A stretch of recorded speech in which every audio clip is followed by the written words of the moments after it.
In the Clone Wars, we meet Ahsoka Tano, who was trained in the Jedi arts by none other than Anakin Skywalker. Throughout the course of the war, the two grew very close to each other, becoming best friends. But despite this, Anakin still turned to the dark side at the end of Revenge of the Sith. But how would things change if Anakin Skywalker trained Kanan Jarrus instead of Ahsoka Tano?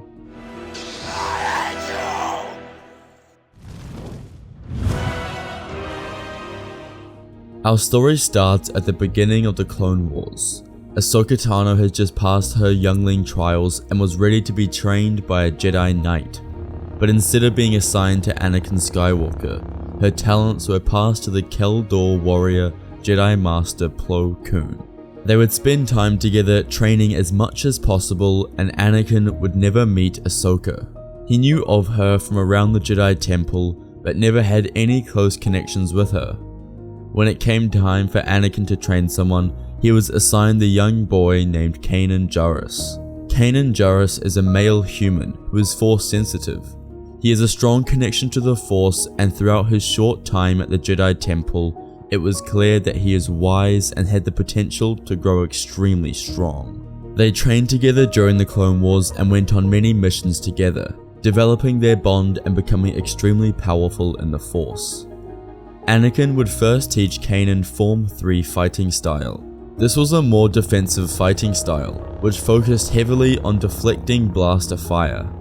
This would be amazing due to the number of droids they battled on a daily basis. Anakin used Form 5 when dueling, which was the more aggressive technique of Form 3. This gave him an amazing base to be able to teach Kanan. Anakin could also ask his master Obi-Wan Kenobi for tips, due to him mastering the form as well. Throughout their years together, Anakin and Kanan grew very close. Anakin became a father figure to Kanan, teaching him how to become a man and harness his emotions to the best of his abilities. Their personalities matched, each wanted to help as many people as possible. Throughout their time knowing each other, Kanan had an inkling that Anakin had feelings for Padme. He noticed how close they were and how often he visited her. It wouldn't be long until he discovered that the two were together and they were married. Kanan confronted Anakin about this, asking why he would do this knowing it was against the Jedi Code. This was a perfect time for Anakin to teach Kanan a lesson. He explained that you shouldn't follow the Jedi rules to perfection. Going outside the lines a little bit is okay. Anakin explained that he was in love, and there was nothing the Jedi Council could do to take that away from him. He didn't do his daily tasks any differently than he usually would, and he still helped to save the galaxy, so there was no problem at all in his eyes. Towards the end of the Clone Wars, Kanan Jarrus was framed for a bombing on the Jedi Temple. Anakin knew he didn't do this, and he had to find any evidence to prove so. After finding Barriss Offee, who confessed to the crime, all of the charges were dropped on Kanan. This whole situation shook his beliefs and trust in the Jedi. But his trust in his master had never been stronger, and their friendship only expanded. He didn't decide to leave the Order, and instead worked harder with Anakin to ensure that something like this would never happen again. Everything would stay relatively normal from then on. Palpatine reveals himself as a Sith Lord to Anakin, to which he told Master Windu. Sending Anakin to the Council chambers, Mace and 3 other Jedi went to Palpatine's office and lost. Anakin turned to the dark side after killing Windu, and he was now Palpatine's new apprentice. Palpatine sent Anakin to the Jedi Temple and executed Order 66. Kanan Jarrus was at the temple during the attack, but he knew if he stayed he would be killed with the others. Instead, he had to think how he could stop the clones and Anakin. He sneaks out of the temple and heads to Padme's apartment. He tells her everything that he has just witnessed. Staring at the Jedi Temple in the distance, flames emerge and the sounds of blaster fire could be heard for miles. Tears flood Padme's face and she realizes what has happened. Padme told Kanan that she is gonna go to the temple to see Anakin. Only she could stop this bloodshed. Kanan didn't bother fighting her on this decision, and he somewhat agreed with what she was saying. As they arrived in the temple, they find Anakin standing over a pile of dead bodies. At this point, most of the Jedi had been slaughtered. Thousands of bodies lay on the ground and hung from the ceiling. Anakin turns to see his wife and apprentice. He speaks first, telling her that this was all for her, to save her, to learn how to protect her.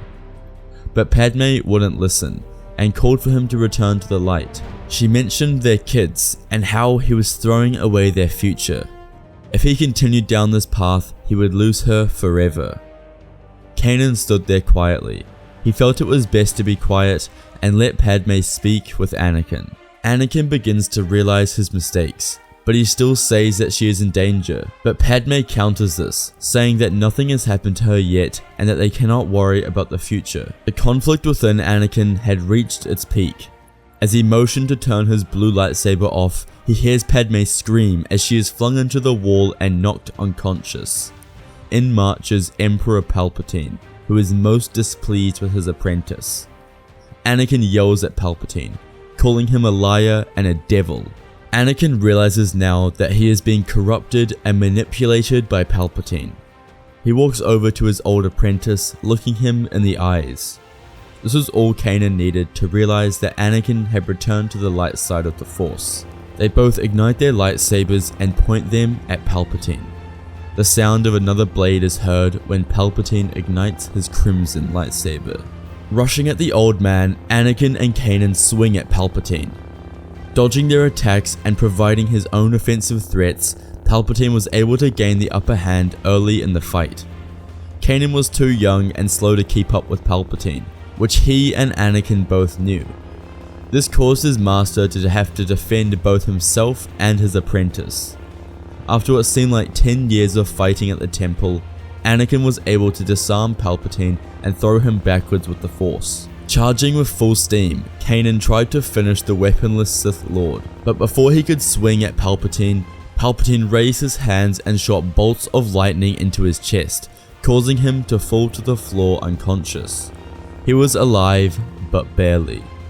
Anakin came rushing forward to meet Palpatine, who had regained his lightsaber. The duel continued for a bit longer until Anakin was able to force Palpatine to trip and lose his step before slicing him in half. Palpatine was dead and the Jedi were saved. Anakin ran to his wife and apprentice to make sure they were okay. Padme was rushed into a medical bay where she would give birth to twins. Obi-Wan and Yoda returned to Coruscant to find the temple in ruins and most of their students dead. Anakin would not be forgiven for his crimes against the Republic and was expelled from the Jedi Order.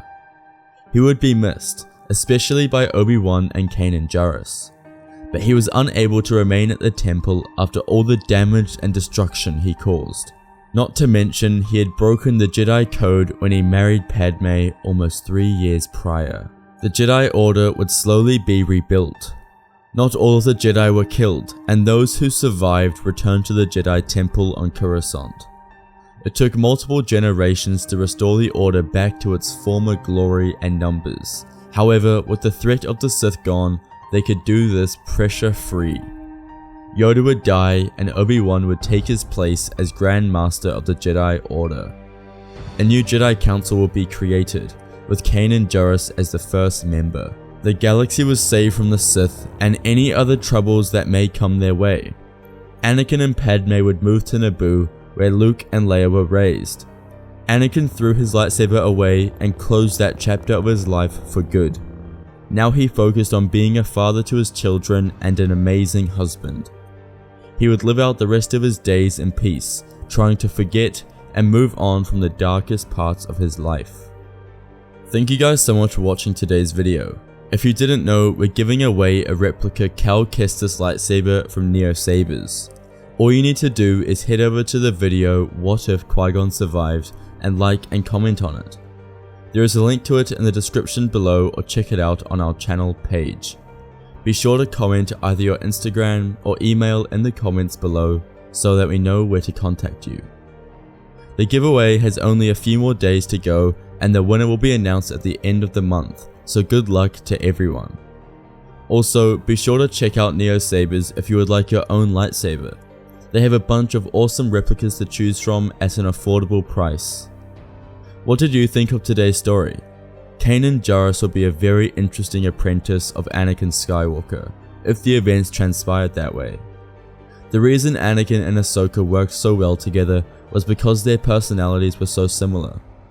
Anakin likes to think on the spot, and can disobey orders with ease, something Ahsoka would also do constantly. With what we have seen of Kanan as an adult, he isn't totally like this and is more structured. I think because of these traits, he would have likely stayed in the Jedi Order after he was framed. I would love to hear your thoughts and opinions of this in the comments below. Also, I sort of hinted to it in this video, but would you like to see what if Plo Koon trained Ahsoka Tano? Let me know in the comments below. I hope you all enjoyed it, and may the Force be with you.